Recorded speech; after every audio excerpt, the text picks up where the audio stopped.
الصلاة والسلام على سيدنا محمد سيد المرسلين وخاتم النبيين وعلى آله وأصحابه الطيبين الطاهرين ومن اتبعهم بإحسان إلى يوم الدين.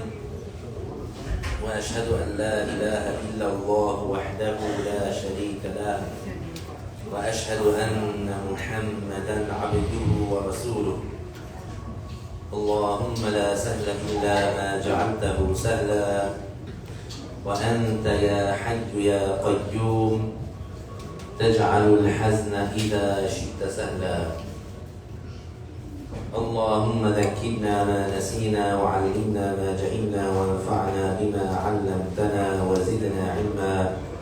اللهم إنا نعوذ بك من حال أهل النار لله تعالى. I praise Allah, I glorify Him, and I thank Him for all the blessings He gives. And I ask Allah to raise the rank of our beloved Prophet Muhammad sallallahu alayhi wa sallam and to protect his Muslim nation. I testify that no one deserves to be worshipped except Allah, the only creator, the one who is unlike the creation, and none of the creation is like Him. And I testify that Muhammad sallallahu alayhi wa sallam, the son of Abdullah, the son of Abdul Muttalib, the son of Hashim, the son of Abdul Manaf, from the tribe of Quraysh, is the best creation of Allah and His final prophet and messenger sent to all humans and jinn. We remind ourselves to have a sincere intention for the sake of Allah. Continuing on with the obligatory knowledge, we're on page 29 of the Tayyiba Books edition that has the Arabic on top and the English on the bottom. We reach to the second paragraph. It says, "It is unlawful to perform these prayers ahead of their prescribed times or to delay them until after their prescribed times without an excuse." So we mentioned that already. Now the author is going to mention a special judgment which pertains to someone that something happened to them that causes them not to be able to pray. So when that thing finishes, what's the judgment of that prayer time that they were in? So he's going to mention that judgment now. He says, if an inhibitive matter, such as menses, occurs after sufficient time to perform the prayer had passed since the setting in of the prayer time, or if an inhibitive matter occurs after sufficient time to perform the prayer and its purification has passed, in the case of the one afflicted with a matter such as incontinence of urine, one must make up that missed prayer. So this case is very simple, very easy. The first thing to understand is, just like, as you know, if a woman is on her period, is she allowed to pray? No. Can she pray? No. So she has to wait until her period ends before she can do the prayer. So what happens if, let's say, a woman, she is just sitting on the couch minding her business, and then the dhuhr prayer starts. So as you know, we're not obligated to immediately get up and pray once the prayer time is in. Right? We have a window of time to be able to do the prayer. So that woman, she knew that dhuhr was in, but she knows that she's not obligated to pray right away. So she was waiting, let's say, for half an hour before she got up to pray. So after she waited half an hour, then she went to use the bathroom and she urinated, and then she saw that she has blood, that her period came. So now she judges her period started, right? So what happens now? She can't pray dhuhr because she has her period. And her period usually is going to last 7 days. After those 7 days are over, after her period is over, what does she do about that dhuhr prayer? That when she first got her period, half an hour passed, she has to make it up. So how can she tell? Here, the answer is here. If the inhibitive matter happens after a time that is enough to perform the prayer, then she has to make it up. If it is the inhibitive matter happens after a time which is less than what is enough to perform the prayer, then she doesn't have to make it up. So in the first scenario that we mentioned, Dhuhr started, half an hour later she got her period. Is half an hour enough time for her to pray Dhuhr? Absolutely. It takes about 5 minutes to pray dhuhr. So, now let's say in this second example, dhuhr started. 1 minute later, she got her period. Is 1 minute enough to pray the dhuhr prayer? No. So that means that she doesn't have to pray dhuhr at all. Just the prayer. So the original, that's a great question. So the first scenario, we only consider the prayer time because that's the normal scenario. Because normally the case is, for each and every one of us, we can make wudu, let's say at 10 a.m. And dhuhr, let's say, starts at 1:30. We can make wudu at 10 a.m. and keep that wudu all the way till 2 p.m. And now we want to pray dhuhr, we can pray dhuhr. That's valid, that's normal, that's okay, because we're in the normal situation. Now there's a special situation where the person has some sort of sickness or disease where they can never be on a state of purification. Like, for example, incontinence of urine. So there's a certain sickness, may Allah protect us, where the person is constantly, urine is dripping out of them. So they're never in a state of purification. They're always in a state of impurity. But that person still, they have to pray. How do they pray? They have to go through a special process. They have to wait until the prayer time starts. Then they have to clean themselves as much as they can with tissue or whatever. They stuff the area so to lighten the filth as much as possible. Then immediately they do the process of what is like a wudu, but with the intention of being able to pray. And then immediately after they finish that, they immediately pray. And they have to do that process for every single prayer. That special case, since they cannot make their purification before the time starts, if an inhibitive matter occurs to them, then they have to count the time it takes to do their purification and the time it takes to do the prayer. But in the normal scenario, you only count the time it takes to do the prayer, because normally you can make wudu before the prayer time is in. So that's the difference between the two cases. Dice el autor, si un incidente prohibitivo como la menstruación ocurre después de que el tiempo de rezo haya empezado y hubo suficiente tiempo para realizar ese rezo, entonces uno debe recuperar el rezo que perdió. En el caso de también padecer incontinencia urinaria, si el incidente prohibitivo ocurre después de un tiempo el cual fue suficiente para realizar el rezo y su purificación tohara, entonces uno debe recuperar el rezo perdido. Entonces originalmente, digamos que una persona, una mujer, empezó el tiempo del rezo y media hora después le vino el periodo. La mujer cuando está en su periodo no puede rezar.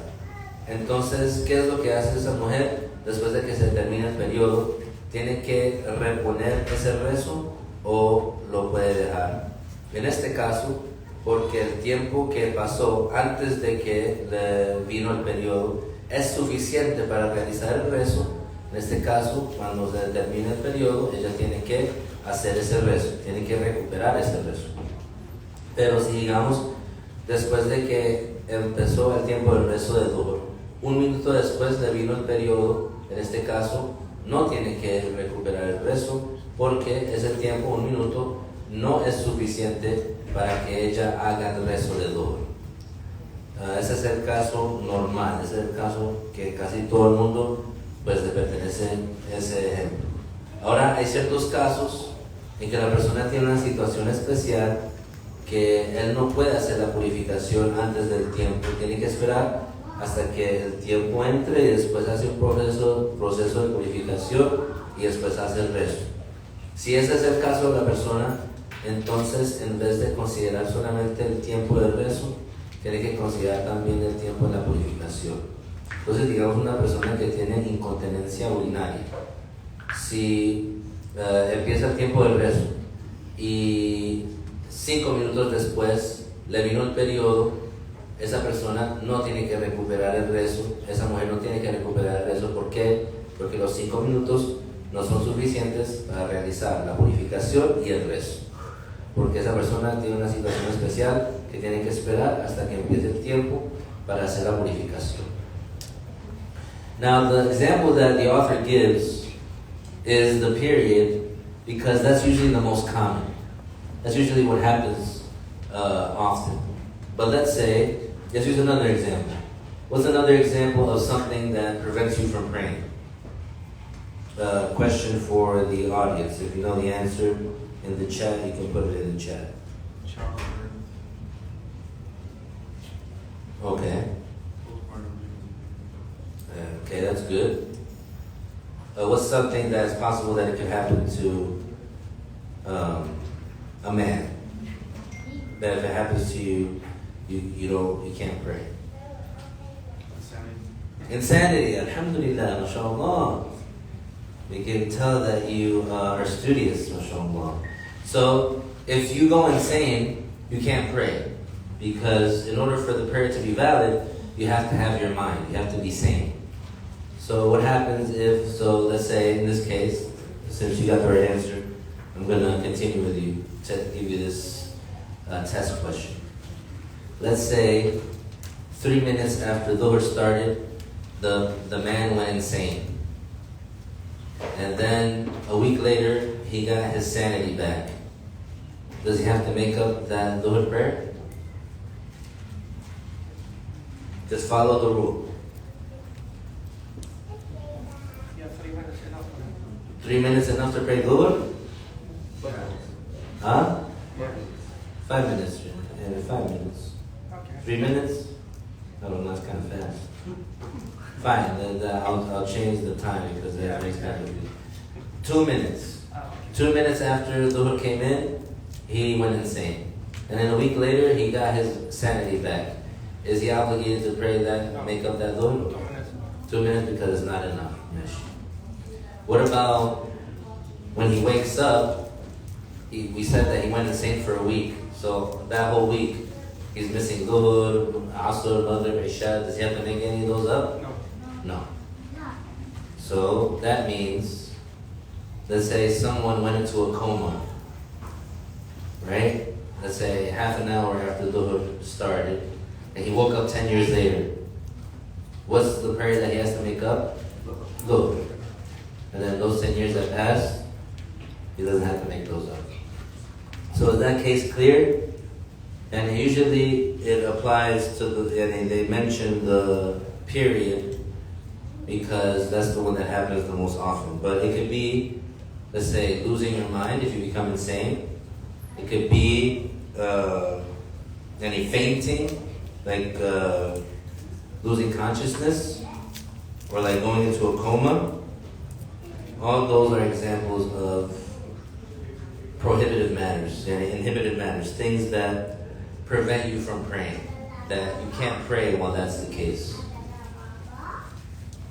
Any questions about that before moving on? Then the author said, if the inhibitive matter ends and there was enough time left of the prayer to say Allahu Akbar, one must make up this prayer and the prayer before it if they are accountable. So here we have a different case now. So we covered the beginning. If the inhibitive matter starts and there's enough time to do the prayer, then he has to make it up. If it's not enough time to do the prayer, he doesn't have to make it up. Now, when this thing ends, so let's say the woman, her period ends, and there is 30 seconds left of the Asr prayer. So her period started half an hour after Dhuhr started, 7 days later, her period ends, 30 seconds left of Asr. What's the judgment there? The judgment there is, since there's enough time for her to say Allahu Akbar, she would be obligated to pray Asr. And it says one must make up this prayer and the prayer before it if they are combinable. So Asr is combinable with Dhuhr. So since there was 30 seconds left of Asr, which is enough time to say Allahu Akbar, so she has to pray Asr And she has to pray Dhuhr. And obviously she has to pray Maghrib. Because 30 seconds pass and then Maghrib is in. Is that case clear? Any questions about that? That one's easier. How much time is left of the prayer? Is it even 1 moment? Then she has to do that prayer. And then she checks, is the prayer before this time combinable with that one? If the answer is yes, then she has to pray that one too. Dice el autor. Yes.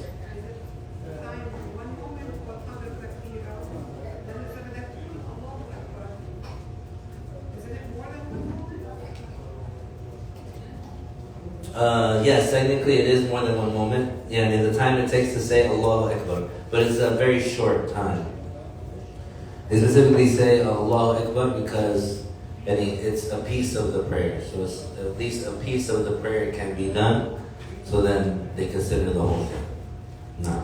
So yeah, not technically, specifically at 1 moment, but at the time it takes to say Allahu Akbar, which is very short.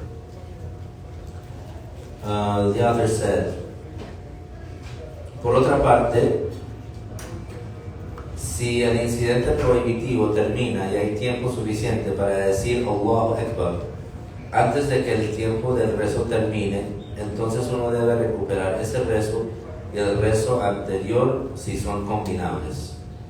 Entonces, si el incidente prohibitivo termina antes del ocaso, mientras haya tiempo suficiente para decir Allahu Akbar, entonces ambos, Asr y Dhuhr, tienen que ser rezados.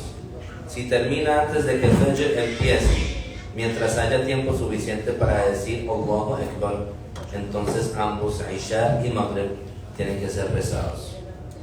Entonces, cuando se termina, por ejemplo, el periodo, se tiene que considerar ese tiempo que permanece de ese tiempo del rezo.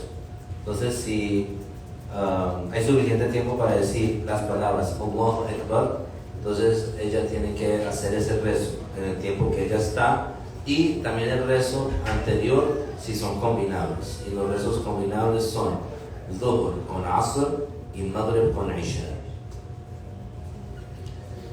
The author said, hence it is an obligation to pray both the late afternoon al-Asr and early afternoon Dhuhr prayers if the inhibitive matter ended and there was enough time left to say Allahu Akbar before sunset. Likewise, it is an obligation to pray both the nightfall and Isha and sunset and Maghrib prayers if there was enough time left to say Allahu Akbar before dawn. And that's just a reiteration of what we mentioned. Any questions about that before moving on to next section? Section 6.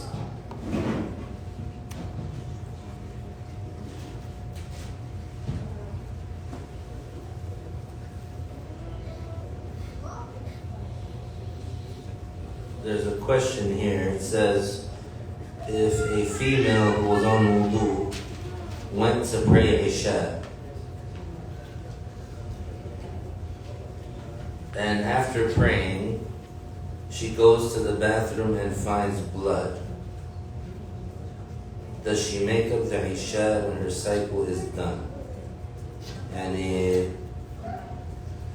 she judges that her period started when she saw the blood. So since she already prayed Isha, it's counted already. So that's the way the determination for knowing when the period starts and ends is by seeing. No. Section 6. It is obligatory upon the guardian of both male and female children who are mumayyiz, that is, the child who has the capacity to reason and discern, to order them to pray and to teach the rules pertaining to it after they turn 7 lunar years old, and to hit them for neglecting the prayer after completing 10 years. The same is done in the case of fasting, if the child can bear fasting. So now this section, it talks about what our obligation is as parents towards our Muslim children. So the first thing is, we know that before the Muslim is accountable, he gets no sin written on him. So these kids that we see, if they go and murder someone, they get no sin. If they go and drink alcohol, they get no sin. If they go and destroy property, It's not theirs. They get no sin. But the guardian is the one who is obligated to stop them, to teach them what's right from wrong, to tell them no, don't do this, don't do that, for example. Tell them this is haram, don't do it. Don't lie, it's haram, for example. The guardian is obligated to teach that to the children. So, among those obligations that we're obligated as guardians is when the child is mumayyiz and when he has reached 7 lunar years of age. So these are two things that have to be together. Then we're obligated as guardians to order the child to pray. So what is mumayyiz? It means the capacity to reason and discern. Yes, these are big English words, but basically it means that they understand when you tell them things, when you speak to them, and they respond with understanding. So, for example, if you ask the child, how many times a year is Ramadan? So the child, he would know Ramadan is one of the months of the year, and there are only 12 months in the year, and Ramadan is one of those months, so that means Ramadan only comes once a year. So he answers based on knowing. If you ask him, for example, what do you want to be when you grow up? And he says, I want to be a doctor. And then you ask him, well, why do you want to be a doctor? And he says, because I want to cure sick people. So that means he's understanding what you're saying and he's responding based on understanding. If you ask the child, what do you want to be when you grow up? And they say, pancakes. Then you know that they're not hearing, they're not understanding what you're saying. So they haven't reached that age yet. They haven't reached mumayyiz yet. So a child might reach tamyiz when he's 4 years old, if he's very sharp, very smart. He might reach tamyiz at 5, he might reach tamyiz at 6. But if he reaches tamyiz before 7 lunar years, the guardian is not obligated to order them to pray. If he reaches tamyiz before 7, it's good to teach them and to get them started early, but the guardian would not be sinful for leaving that out. Once he becomes 7 lunar, then the guardian, and he's mumayyiz, then the guardian has to order him to pray. So what's basically he tells him, go pray in a way where that child understands the seriousness of it. He doesn't tell him like it's nothing, or he doesn't tell him like it's okay whether you do it or not. He makes him feel that this is a serious matter. Because why? And in Islam we knew this over 1,000 years ago. The non-Muslims, they just supposedly discovered these things in the childhood development, the realm of childhood development.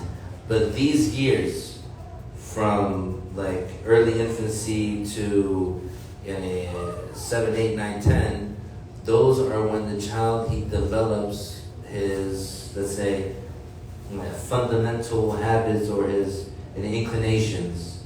So for example, if you get the child used to doing the prayer at 7 lunar years of age, and he's every day he's doing the prayer and he's growing up like that, 7, 8, 9, 10, by the time he becomes pubescent, it's going to be easy for him to do because it's like a routine, it's something he's been doing. But if this is neglected and the child is left without this, and then when it's time for him now, he's obligated because he became mukallaf, he became accountable, it's going to be difficult for him to break those old habits. So that's why Islamically, and we see that Islam is the truth, is one of the proofs that Islam is the truth, that it teaches us to teach our children from an early age. Then the author said, to order them to pray and to teach the rules pertaining to it after they turn 7 lunar years old, and to hit them for neglecting the prayer after completing 10 lunar years.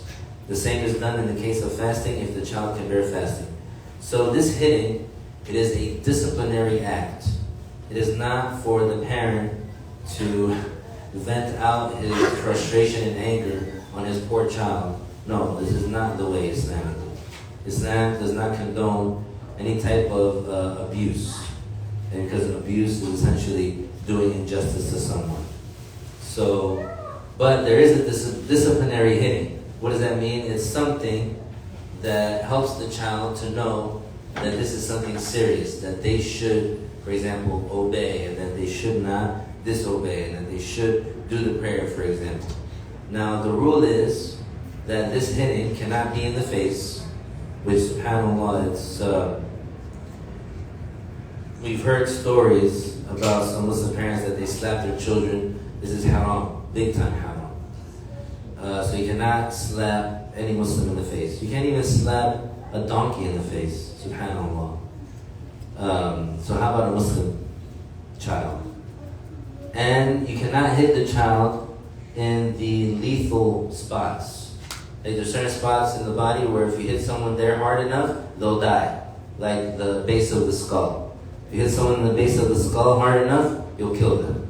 So you cannot hit the child in these places. And you cannot hit the child in a way that cripples them. So you can't like break their bone, you can't like paralyze them, you can't blind them, you can't, for example, make them go deaf. So you have to be careful where you hit the child. And you can only hit them for the disciplinary action if you know that by hitting them, you will get the desired result. Some children, if you do spank them, they'll do what they're told, they will fix themselves. But some children, if you hit them, they'll double down and they'll become worse. They won't obey you even more. So in that case, you cannot hit them. So the hitting is for 10 lunar years. But before that, we're not ordered to hit them before that. Dice el autor, es obligación del tutor de los niños que alcanzaron la edad de discriminación mental enseñarles las reglas del rezo y ordenarles a realizarlo después de que hayan cumplido 7 años lunares de edad. Entonces la discriminación mental significa que ese niño entiende lo que le dicen y responde con entendimiento. Entonces si le preguntan una pregunta, le preguntan por ejemplo ¿qué quiere ser cuando sea grande? Y dice quiero ser un doctor. Y le preguntan por qué quiere ser un doctor. Y dice porque quiero curar a la gente, quiero ayudar a la gente. Entonces significa que ese niño entiende lo que le está diciendo y está respondiendo por entendimiento. Entonces eso se llama discriminación mental.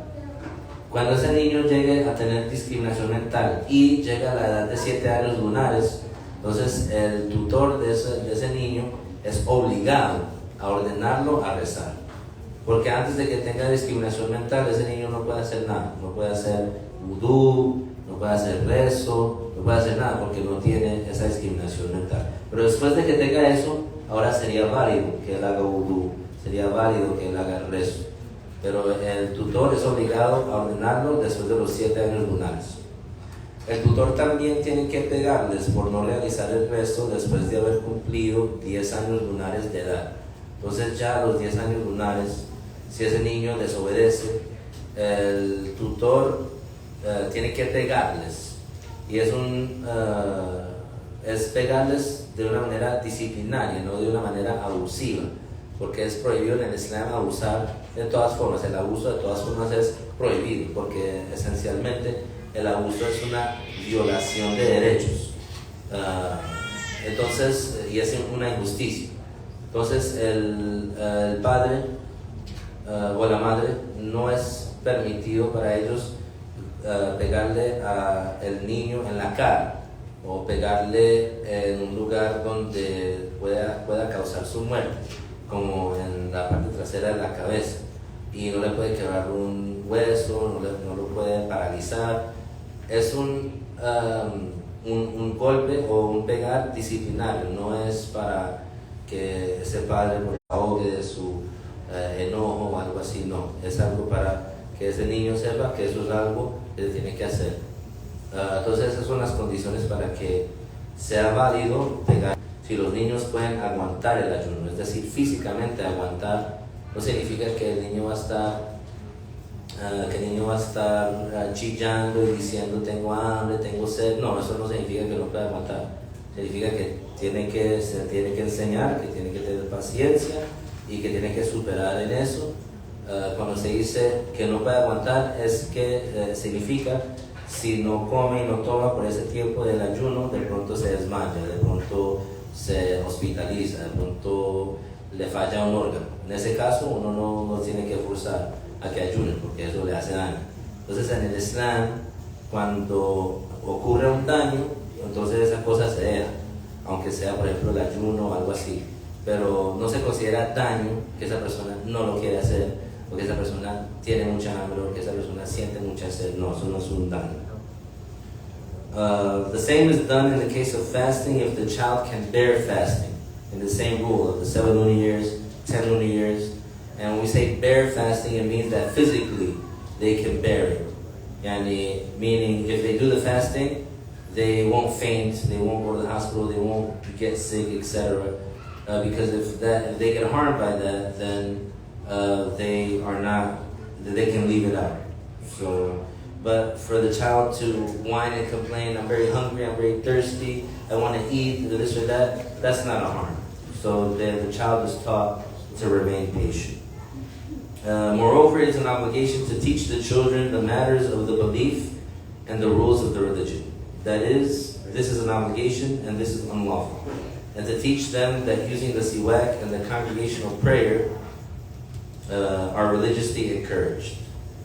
So what does that mean? That means that even at that age, at 7 lunar years of age, we teach the child that, for example, gossip is haram, lying is haram, stealing is haram, fornication is haram, sodomy is haram, insulting a Muslim is haram, that we're obligated to pray, we're obligated to fast, that there's a place called paradise that's for the Muslims, there's a place called hellfire, that's where the non-Muslims go, that we have to pay zakat, that we have to go to Hajj, the basics of Islam. So imagine, from 7 lunar years, a child is taught the basics of Islam, so that as he grows and he develops, he knows these things, so that when he becomes an adult, then it's easy for him to transition into accountability, where he can do things and avoid sins and do the obligations, as opposed to being someone that he was ignorant of all that. His parents, they kept him ignorant, and then now he grows up to be accountable, and he's already used to, let's say, lying. And even if he thinks that he's joking, because that's part of what the parent has to teach, that it's haram to lie, even if you're joking. So then, as he grows up, he knows that, I can't do this. But if he was never taught that by his parents, and he's in the public school, and so he's around the non-Muslims, and all they do is lie. Like, they lie even when they're not joking. Like, they lie with a straight face. Like, they'll tell you, my house caught on fire, and they'll just be straight up lying. Just like conversation, they lie through their teeth. So they're growing up with that, they're used to that, but now, for example, they became accountable, and they came to a lesson, and now they're hearing this information for the first time. Now there's a lot of unlearning that they have to do, a lot of undoing that they have to do. Why? Because the parents fell short. And then usually by that time it's too late. That child will already be used to the secular blasphemous society, ingrained in sin. And now that child is in the deep hole, or that Muslim is in the deep hole, and he's going to struggle to get out of it.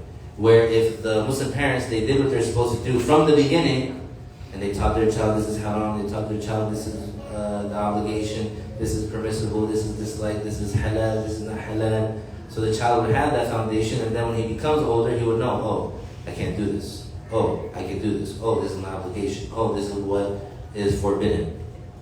And that's the reason why we see so many young Muslims, that they're lost. Because their parents, the only thing that they concern themselves with is making sure that their bellies are full, making sure that their beds are comfortable, making sure that they buy them the expensive clothes, making sure that they buy them all the things that they want. All my friends have this, so the Muslim parents buy them that. PlayStation or Xbox or computer game or whatever, iPhone. That's all that the parent concerned. He puts effort and he sacrifices and he stresses out so that he can get all the material things for his child. But when it comes to the spiritual, he leaves him poor. He doesn't teach the child to recite the Fatiha. And he doesn't provide someone to recite for him or to teach him. He doesn't teach the child how to make wudu or how to pray. So that child will be just living his life in darkness and in sin. And also, not only that, he teaches him about like the siwak, for example, or the congregational prayer. And these traditional things of Islam, so that the person knows, for example, this is something praised in Islam, or this is something that has high value in Islam. So he doesn't, let's say, make fun of it, or degrade it, or belittle it. So he holds on to his identity. Subhanallah. May Allah protect us. Lo mismo es hecho, además el tutor tiene que enseñarles a los niños las creencias básicas y las reglas, lo que es obligatorio y lo que es ilícito, lo recompensable del palo dental, siwak y los rezos en congregación jama'a, y tiene que ordenarles como corresponde. Es decir, que esos tutores tienen que enseñarle a ese niño musulmán su identidad islámica, saber qué es lo que es la orden de Dios, qué es lo que fue prohibido por Dios, saber que hay cosas que nosotros no hacemos, hay asuntos y temas que nosotros no nos involucramos en eso. Eso es lo que hacen los blasfemadores, eso es lo que hacen los no musulmanes, pero nosotros los musulmanes no. Nosotros los musulmanes seguimos esto y nosotros nos adherimos a este camino, y lo que ellos hacen es algo diferente. Pero lo que vemos hoy en día es, afortunadamente, que muchos tutores o muchos padres musulmanes no se concentran en enseñarle a los niños lo que necesitan para tener el desarrollamiento espiritual apropiado. En vez se concentran y ponen el esfuerzo a comprar las cosas materiales, a tener el teléfono del año o la ropa que tienen los otros amigos en el colegio, o el carro, o lo que sea, cosas materiales de este mundo que no le va a dar beneficio en la próxima vida, pero para enseñarle el rezo, para enseñarle a recitar el Corán, o a enseñarle, por ejemplo, qué es lo prohibido, qué es lo que uno no debe hacer, qué es lo que debe hacer, no le enseñan, y ese niño entonces crece y imita a los blasfemadores que están en su alrededor,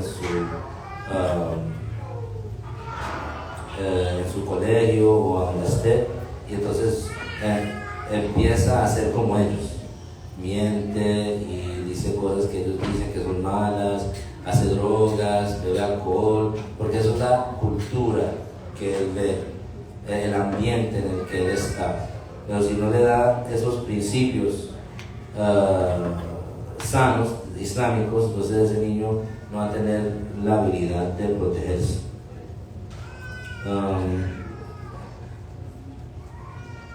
The author said, "It is obligatory on the Muslim rulers to kill the person who does not pray out of laziness, if that person does not repent. The judgment of such a person is that he is Muslim." So again, when there is an Islamic infrastructure, when there's a Muslim government, when there's a Muslim caliph, if it becomes confirmed that that Muslim is not praying out of laziness, so either it's witnessed by two trustworthy Muslims or he confesses, then he is brought to the Muslim judge, and if he's convicted, then he's ordered to pray. So the Muslim judge orders him to pray, and he's monitored. And if he leaves out the prayer again, then in that case, he gets executed. But even if though he's executed, he's not judged as a non-Muslim. Rather, by him being executed for not praying, he would be cleansed from the sin. So on Judgment Day, he will not be asked, or he will not be punished for that, because he got the penalty in this life. And that is the majority opinion of Ahlul Sunnah, which is that the Muslim who doesn't pray out of laziness is still judged as a Muslim, even though he's very close to becoming a kafir. But if he is convicted and killed, it's not because he's judged as a non-Muslim. He's convicted and killed because that's the punishment of the one who leaves out the prayer without an excuse. Now there is a minority opinion, which is a valid one, amongst Ahlul Sunnah, that the Muslim who doesn't pray out of laziness, he is judged as a kafir. So that's something that to be careful with. The Muslim who doesn't pray out of laziness and without an excuse, according to some imams, he's a kafir. So that's, Allah protect us, ameen. Dice el autor, es obligación de los gobernadores musulmanes que ordenen matar a la persona que no reza por pereza si ésta no se arrepiente. Sin embargo, esta persona es todavía considerada musulmana. Ya como explicamos en el caso del apóstata, que cuando hay un gobierno islámico, cuando hay una infraestructura islámica y esa persona, digamos, hay dos testigos dignos de confianza que vieron que esa persona no reza, o esa persona confesa por su propia admisión, entonces el gobierno islámico en este caso lo mata, lo ejecuta por no rezar, por pereza. Pero esa persona es todavía juzgada como musulmana y su pecado de no rezar está borrado por ese castigo, porque digamos que esa persona en lo abierto está mostrando que no reza. Entonces si no le ocurre nada, si no hay cualquier castigo, entonces hay otras personas que van a hacer lo mismo y decir, a esa persona no está rezando, no le pasa nada, entonces yo también no voy a rezar porque tengo pereza y no lo quiero hacer. Entonces así ocurre la corrupción y muchas personas se afectan negativamente. Entonces para contener el orden y la armonía y prevenir el caos y las cosas malas, la persona que no reza por pereza y es confirmado, esa persona es matada, ejecutada, pero todavía es considerada musulmana. También hay una opinión, una minoría entre los musulmanes, que es una opinión válida, que el musulmán que no reza por pereza sale del Islam. Pero nosotros estamos con la posición de la mayoría y es la posición que tiene las evidencias más fuertes, que el musulmán que no reza por pereza todavía es musulmán. Pero si el juez musulmán lo confirma que no está rezando y no se arrepiente, entonces lo matan. The author said, it is obligatory upon every Muslim to order his family to pray and whomever else he can order to pray if they do not pray. And the prayer is the biggest obligation after being Muslim. So it's the most rewardable thing that the Muslim can do throughout his day. So it's definitely important. There's no reason to leave out the prayer because it's something that takes up so little time. And it really is so little effort. If you look at the things that most people do throughout their day, when it comes to their desires, when it comes to their dunya, there's much more effort involved. Like, how people, let's say, beautify themselves, and they make sure that they have the gel, they make sure that they have the cologne, they make sure that they brush, they make sure that, they iron their shirt, and they put it, and they button it, and making sure that their shoes are shined, and just to go outside. Just so you can go outside. So to do the prayers, subhanAllah, you can't just focus on that for like 5 minutes and then do that. And like you have long windows of time to do it. And the Dhuhr prayer is like, let's say 2 hours and a half, the Asr prayer is like 3 hours, Maghrib is like an hour. To do 5 minutes worth of something, and that's for your own grave and for your own hereafter. So it's befitting of the person who is thinking intelligently not to leave out the prayer. Literally no reason to leave out the prayer. Subhanallah. But so we have to order anyone that we know to pray if they don't pray. Any questions of that about that before moving to section 7? How are they executed when they So usually it's off with the head. So you just chop the head off. Yeah, it's fast. Between the ages of 7 and 10 lunar year, if the parent sees that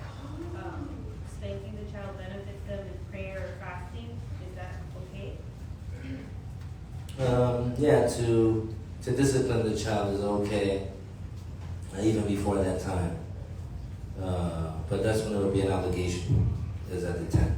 No. Why you listening? I heard even with the surah, even like as a, even like surah, am I saying it right? Siwak, yes. So hitting like surah. Yeah, you can. And some siwak, keep in mind, are like a literal branch, so we're not gonna say like that, but just like a small one, tapping them, let's say, with it, yes, as long as it's not like in a way that harms them.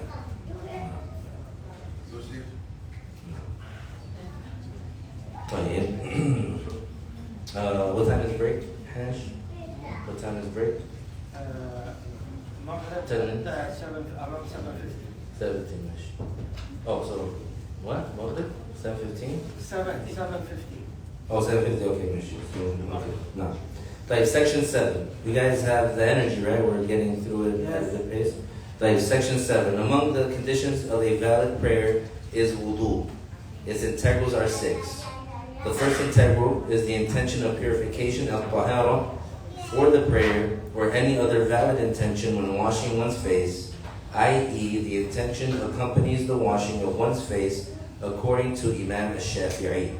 According to Imam Malik, radiallahu anhu, it suffices if the intention preceded washing the face by a short time. So in the Shafi'i school we have the intention for the validity of the deed, and we have the intention for the rewardability of the deed. So it's important not to confuse these two matters. To get reward for something good that you do, you have to have sincerity. Sincerity means that the reason you're doing it is only for the sake of Allah. Meaning, for the reward, because you want to be accepted by Allah, because you want to fulfill the orders of Allah, because this is a good thing, because it's something the Prophet ﷺ loves, etc. Those are sincere intentions. For the validity is a specific intention that is required so that the act is counted religiously. So it's religiously counted. Meaning, religiously it's accepted. Religiously, this is considered a good, the act of what you're doing. So here, it's wudu. So the intention is something that happens in the heart. It's fast. It's fast as lightning.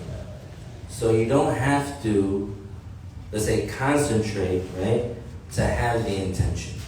The intention is the reason why you're doing it.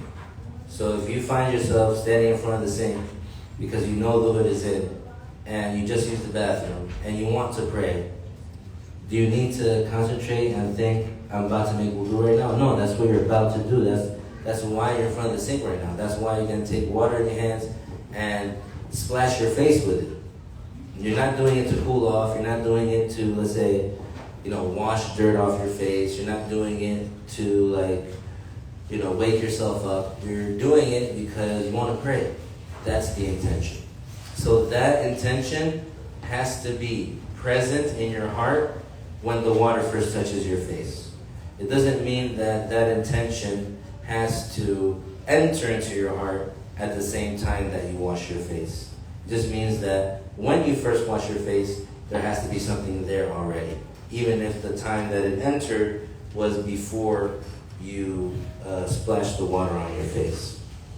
But even so, according to Imam Malik, radiallahu anhu, he says, if you had that intention before splashing the water on your face, and then you had no intention after that, but then shortly after you started washing your face, according to Imam Malik, that's valid.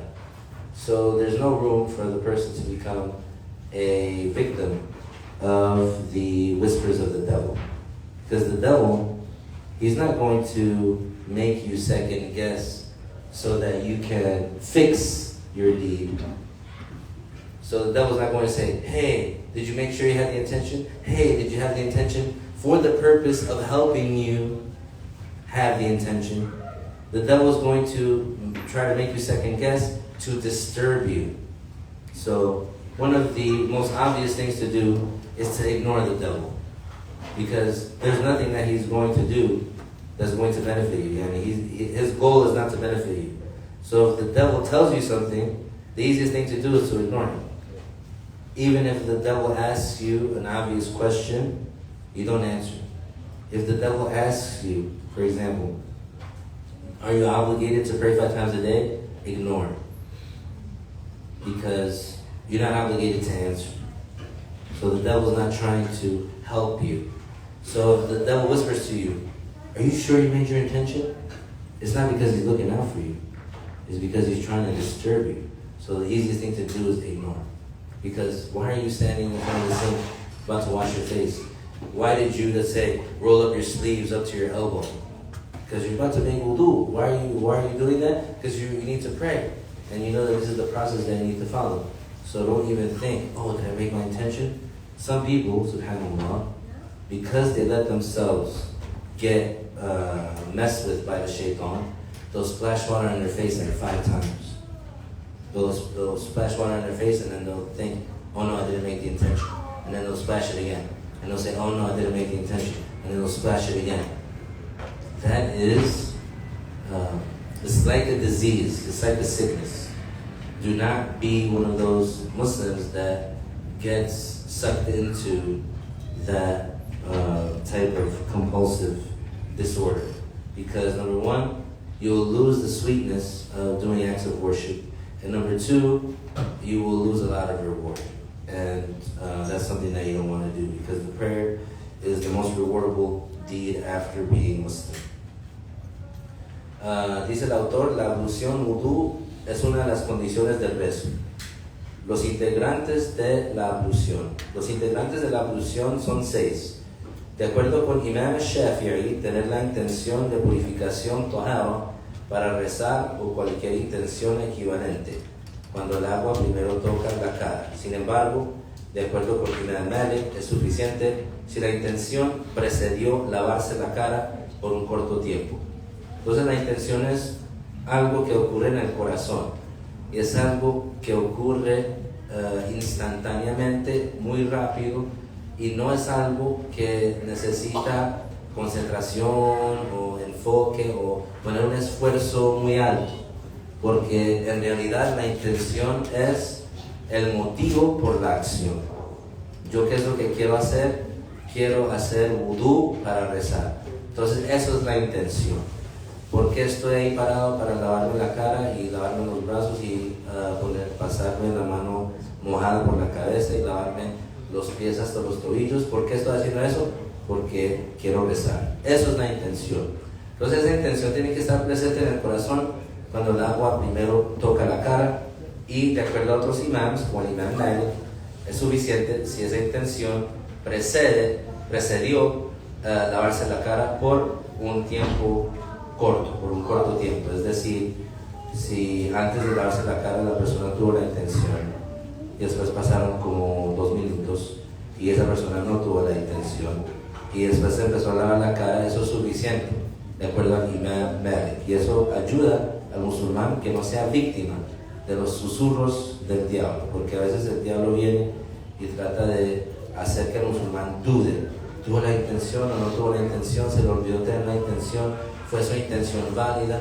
Porque el diablo quiere es interrumpir la paz del musulmán y hacer que el musulmán piense que no está haciendo algo bueno o que está haciendo el acto mal, para que ese musulmán se frustre, para que ese musulmán no quiera hacer lo bueno.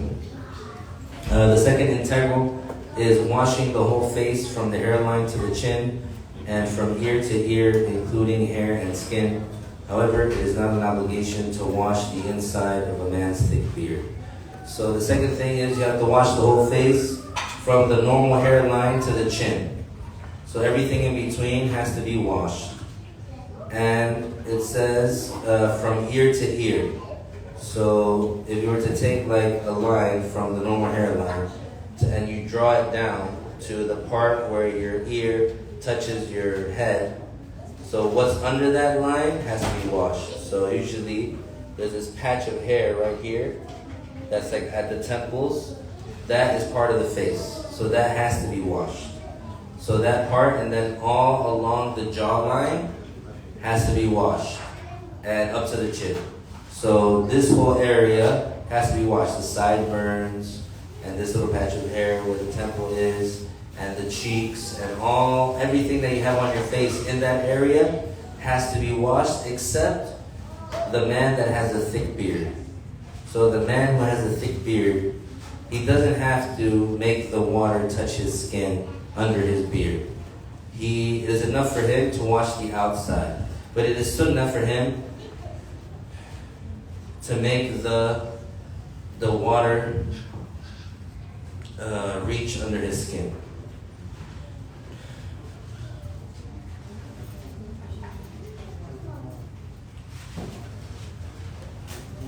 Now, how do we know if the beard of the man is thick? The way you know is if in the distance of conversation you can see the skin under his beard, then it's not thick. If you can't see it, then it's thick. So when you're sitting down talking to someone, if you can see the skin under their beard, then it's not thick. It's not a thick beard. Now what happens if a woman has a thick beard? She still has to wash, because it's rare, and religiously they are encouraged to shave it off or to cut it off. Dice el autor, lavar toda la cara desde la línea normal del nacimiento del cabello hasta el mentón. No sé si es una palabra en español universal, el mentón. Okay. Pues en Colombia dicen la cumbamba. No sé si eso es usado en su país. ¿No? El mentón es universal, ok. También la barbilla, no sé si... Yeah. Es el lugar donde los dos huesos se juntan, los dos huesos de la mandíbula. Oh, ok, la quijada. Entonces, los dos huesos de la mandíbula se juntan ahí. Eso es el lugar donde, pues, el límite. Más allá de eso, ahí debajo del mentón, que es como donde está antes de la garganta, entre el mentón y la garganta, ese lugar no se tiene que lavar, no es parte de la cara, pero es sunnah hacer que el agua llegue ahí. Y en el día del juicio, la cara del musulmán, esas partes extra van a ser iluminadas. Entonces eso es desde el nacimiento del cabello hasta el mentón, y desde una oreja hasta la otra. Entonces, si uno pone una raya desde ese lugar de la línea normal de nacimiento hasta donde la oreja se conecta a la cabeza, entonces todo lo que hay debajo de esa línea tiene que ser lavado, y incluyendo el cabello y la piel, pero no la parte interior de la barba abundante del hombre. Entonces, si el hombre tiene una barba abundante, no tiene que hacer que el agua llegue a la piel. ¿Y cómo juzgamos que tiene una barba abundante? Si uno está a la distancia de conversación, si uno puede ver la piel debajo de ese pelo, debajo de esa barba, entonces no es abundante. Y si uno no puede ver la piel debajo de la barba, entonces sí es abundante. The third integral is washing the hands and forearms up to and including the elbows. So from the tips of the fingers to the elbow and including the elbow. And what is on them. So if a person had a wart or a callus, or they had an extra finger, or they had some growth, they have to wash that part too. El tercer integrante es lavar las manos y antebrazos, incluyendo los codos y lo que haya en ellos. Significa, si por ejemplo alguien tiene un sexto dedo o tiene una piel o algo que está creciendo en su brazo, tiene que también lavarlo.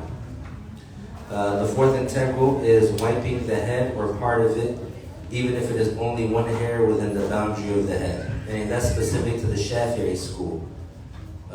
They say even one hair within the boundary of the head, or just any part within the boundary of the head, is sufficient. But it is better so that the person is outside of the disagreement to wipe the whole head. Because some scholars said the whole head is the minimum, and some said the 4 fingers worth of the head is the minimum, and the Shafi'i says 1 hair, or like even 1 spot. So if you do it just according to a Shafi'i, then according to those other imams, your wudu is not valid. So it's better to wipe the whole head, even though according to a Shafi'i, that's more than the minimum, but according to some imams, that's the minimum, the whole head. So you should do that. But if you want to go according to a Shafi'i only, then only at least 1 spot is enough. Pasar la mano mojada con agua por la cabeza o por parte de ella, mojando aunque sea un solo cabello que esté dentro del límite de la cabeza. Significa que lo único que tiene que hacer es hacer que alguna parte de su cabeza sea mojada con agua. Aunque, por ejemplo, no mueva la mano, si tiene la mano mojada y se la pone así en su cabeza, es suficiente. No tiene que mover la mano. The 5th integral is washing the feet, including the ankles, or wiping with a damp hand one's footgear, hoof, if its requirements are satisfied. So with washing the feet, including the ankles, that's something that, just like the arms, including the elbows, you have to wash the feet, including the ankles. But if someone is wearing a hoof and he's satisfied the conditions for the hoof, he doesn't have to take them off and wash his feet. He can wet his hand and he could wipe over them, and that would be enough, that would be valid. El 5th integrante es lavar los pies, incluyendo los tobillos. De otra manera, pasar la mano mojada por el botín, hoof, cuando las condiciones del botín son cumplidas.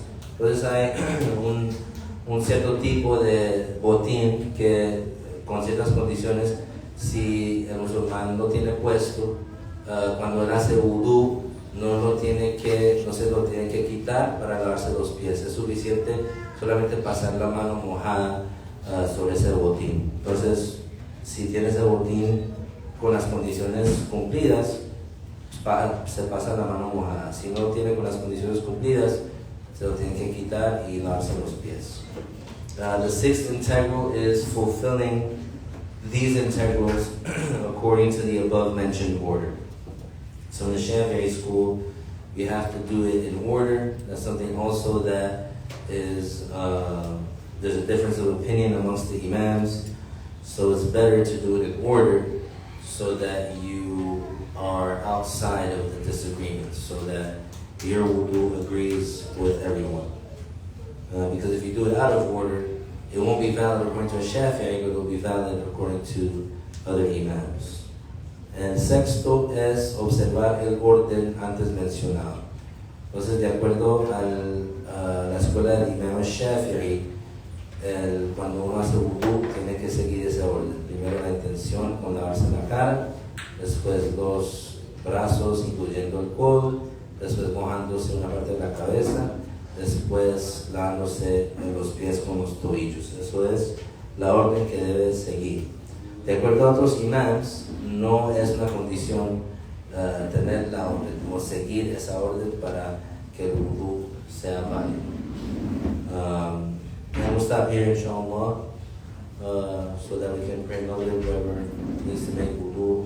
You said 7:50, right? Maghrib? Are there any questions about anything that we mentioned? No. Yes.